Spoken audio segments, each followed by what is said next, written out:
You don't need meat for high protein pasta. Watch this.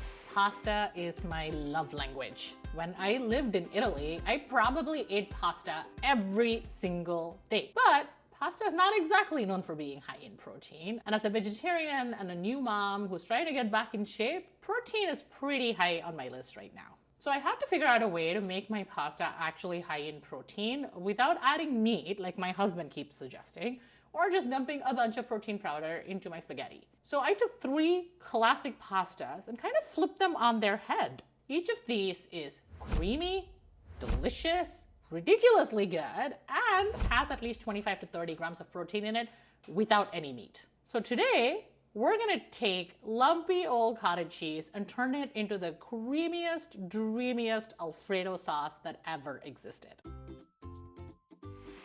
So cottage cheese Alfredo obviously starts with cottage cheese. Highly recommend that you get a full fat or a whole milk cottage cheese. So this is usually 4% milk fat, and also a small curd cottage cheese because you want it to blend pretty smoothly into the sauce. So we're just gonna add a bunch of stuff into a blender and get the sauce going. You start with about a cup of cottage cheese. I have a half a cup here. I know it looks weird, but trust me, it will pull through. And to that, we're gonna add a full cup of whole milk, and then we're gonna add a tablespoon of cornstarch because that's actually important for the sauce to come together and emulsify. And then we're gonna grate about a half a cup of Parmesan. And I usually recommend that you grate the Parmesan versus buying pre-shredded Parmesan, because any cheese really, when it's pre-shredded, tends to have some kind of a starch, usually arrowroot or potato starch in it, so that it doesn't clump together when it's in the bag. And when you add that into a sauce, for instance, it becomes a lot more clumpy. I won't judge if you eat the rest of the Parmesan that fell on the counter.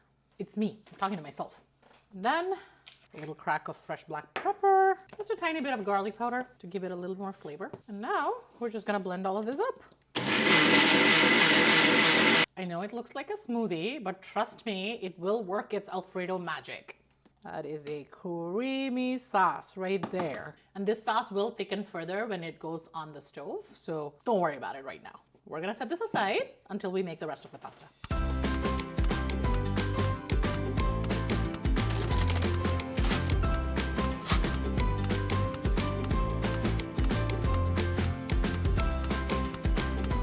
Add the cottage cheese mixture in.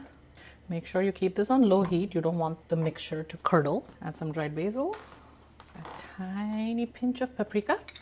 You can also use red pepper flakes and some oregano.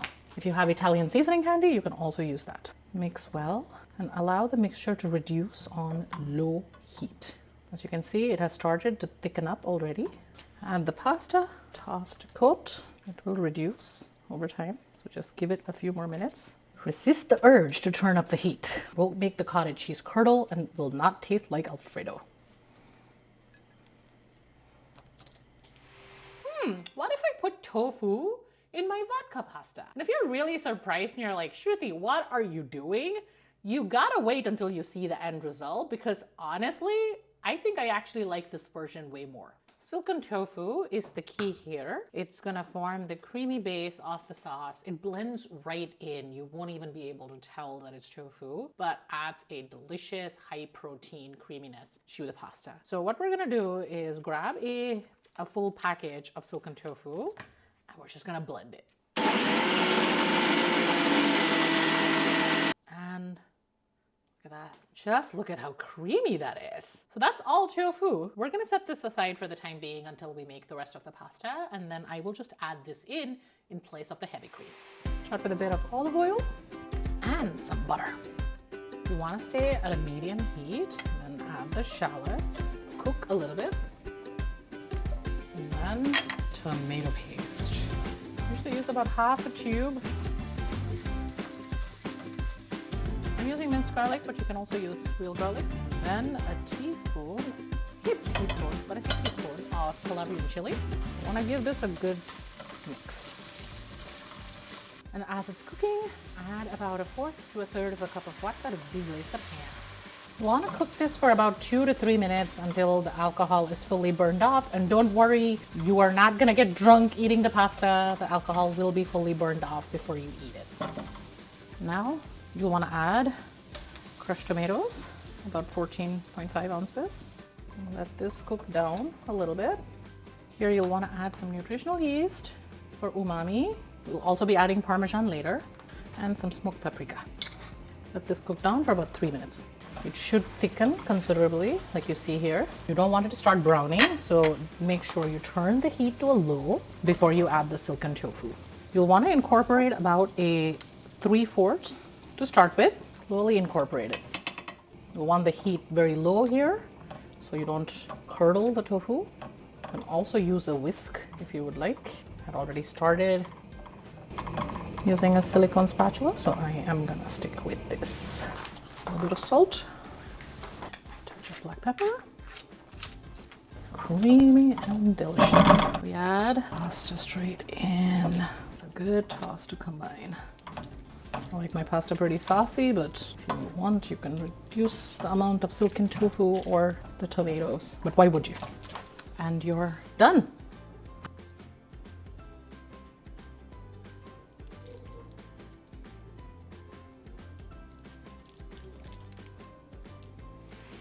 To make a whipped feta pasta sauce, you need whipped feta. I strongly suggest that you guys buy the feta chunk and not the crumbled feta, because this usually grinds so much better into a silky, creamy sauce. We are also going to add ricotta and lemon to balance out kind of the sour notes of the feta cheese. So I am using a whole milk ricotta, which obviously is gonna be creamier than skim milk. And then you're gonna need half a lemon for the juice. Add that straight in, a little bit of oregano, and then a grind of black pepper.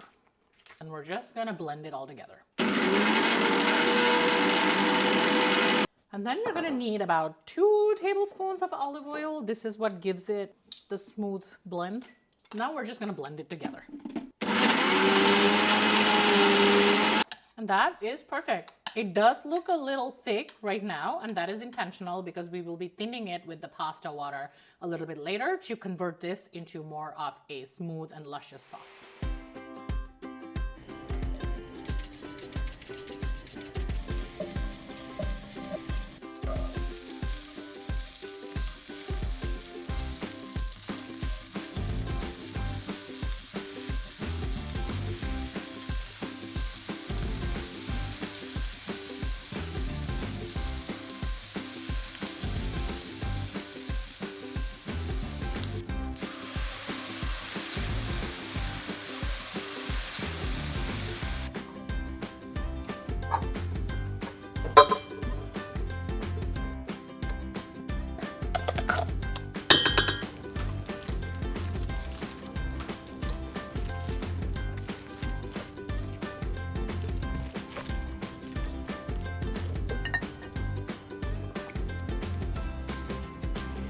Does it need cheese? Everything needs cheese.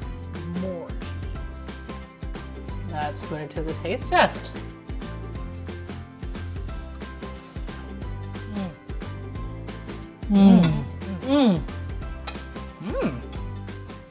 Honestly, 10 on 10.